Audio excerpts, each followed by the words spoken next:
Dans cette vidéo, je vais vous présenter l'écran réglage, l'écran 6, qui regroupe un grand nombre de paramètres, je dirais qui ont été rassemblés ici pour pas faire plusieurs écrans, mais qui n'ont pas tous beaucoup de liens entre eux. Donc on va commencer par le premier panneau, le diamètre des axes rotatifs, qui permet en fait d'indiquer, si vous utilisez un axe A pour usiner sur un cylindre, de lui donner le diamètre du brut, afin de prendre en compte ce diamètre pour le calcul des avances. Sachant que si vous demandez un mouvement en X, en Y et en A, avec une vitesse d'avance, vous aurez deux axes avec une vitesse d'avance en millimètres par minute et un axe en degrés par minute. Donc comme il y a une incohérence, c'est la plus petite valeur des deux qui va être retenue. Donc en général, c'est l'axe A qui se met à tourner très lentement et qui ralentit ainsi X et Y. Donc pour pallier à ça, on indique ici le diamètre de son axe. Et c'est le diamètre de l'axe qui est pris en compte pour le calcul, pour transformer la vitesse de déplacement en millimètres par minute en une vitesse de rotation qui soit cohérente. Ici vous avez un panneau position des encodeurs, donc qui permet en fait de brancher trois encodeurs et de visualiser ici, par exemple sur une fraiseuse conventionnelle, on va pouvoir récupérer les données qui viennent de la visu, enfin des règles, et afficher ici la différence. Enfin non pas la différence, la coordonnée mesurée sur la machine.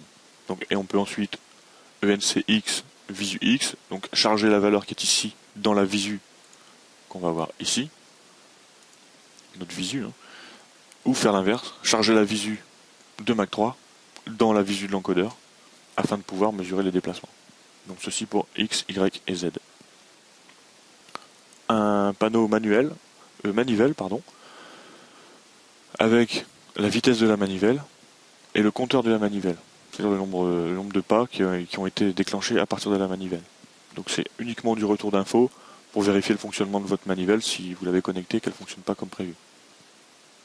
Ici, un panneau vitesse constante, où on va régler l'angle à partir duquel on passe en vitesse constante, enfin l'angle de seuil entre la vitesse constante et la vitesse constante, et la vitesse exacte, où on va faire un arrêt complet à chaque fin de mouvement.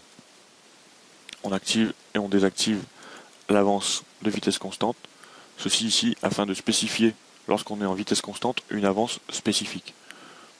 Typiquement, votre programme tourne à 2500 mm/min, mais vous voulez le lancer en vitesse constante, vous savez que votre machine n'est pas capable de tenir 2500 mm/min en constante, vous indiquez ici la valeur que vous voulez, 1500 par exemple, et le programme va être exécuté tant qu'il est en vitesse constante à cette vitesse-là. Si vous repassez en mode d'arrêt exact, le programme va essayer de passer à 2500 mm/min, mais faire des arrêts à chaque fin de mouvement, et donc le programme s'exécutera sûrement beaucoup moins rapidement.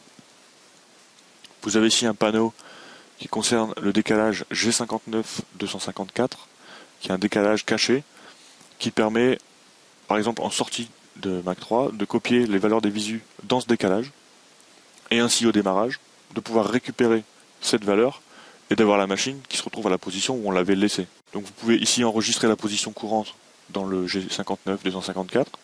Vous pouvez retourner à cette position en passant par.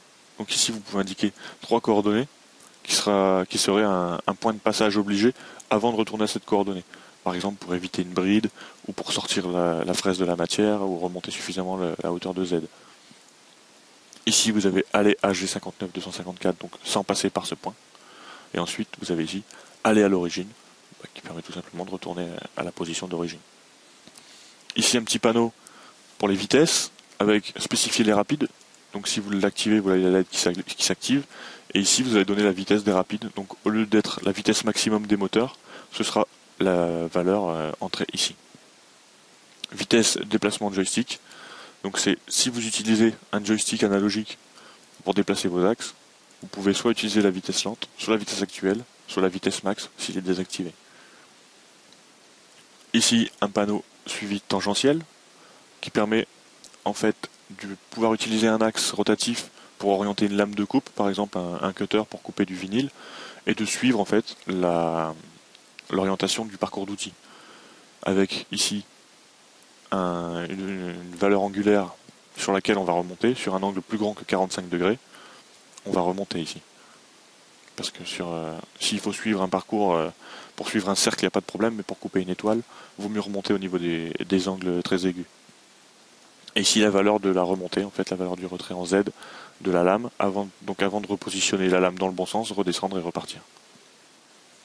Ici, un panneau sur les rapports de broche, donc qui sont les différents rapports de broche très utilisés sur une fraiseuse conventionnelle, beaucoup moins sur un routeur. Vous allez pouvoir ici indiquer les plages de vitesse de chaque rapport, donc qui se configure ici dans le menu configuration. Ici, vous avez le rapport de broche engagé et les valeurs qui lui correspondent. Ici, un panneau concernant les axes qui sont désactivés. Donc ici, dans ma machine, on a configuré X, Y et Z, et pas A, B, C. Donc A, B et C sont allumés puisqu'ils sont désactivés. Vous pouvez désactiver un axe tout simplement en appuyant sur le bouton.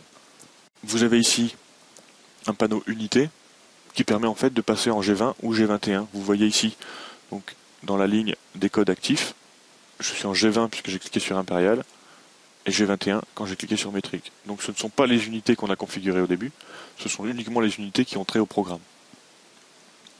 Ici vous avez un panneau pour indiquer la position de changement d'outil, qui seront les valeurs qui seront utilisées lors d'un changement d'outil à l'aide des macros M06 Start et M06 End. Un panneau sonde laser qui ne sera pas utilisé par beaucoup de monde et qu'on verra dans une autre vidéo. Vous avez ici un panneau concernant les limites, donc il va vous permettre d'activer les limites logicielles ou les désactiver, et ensuite de pouvoir demander à Mac 3 de dépasser ces limites en cas par exemple, donc qui ne sont pas les limites logicielles mais les limites matérielles ici, hein, pour ces deux boutons. Si vous êtes passé sur un fin de course et que la machine est bloquée dessus, vous ne pourrez pas la faire redémarrer tant que vous n'aurez pas appuyé ici sur dépassement des limites.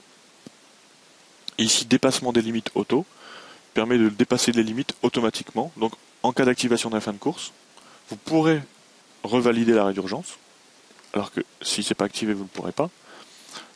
Et ensuite, reculer du fin de course. Ici, vous avez un panneau qui permet de lancer le programme ligne par ligne à partir du moment où l'entrée 4 est validée. Et ensuite, ici, vous avez deux petits paramètres, qui est la valeur du retrait sur G73, donc le perçage avec débourrage, et la hauteur du Z de sécurité. Vous trouverez également en bas de l'écran 6 un bouton RAZ de l'interpréteur, remise à 0 de l'interpréteur. En cas de problème avec l'interpréteur de G-code, vous pouvez ici le remettre à 0, ce qui arrive rarement.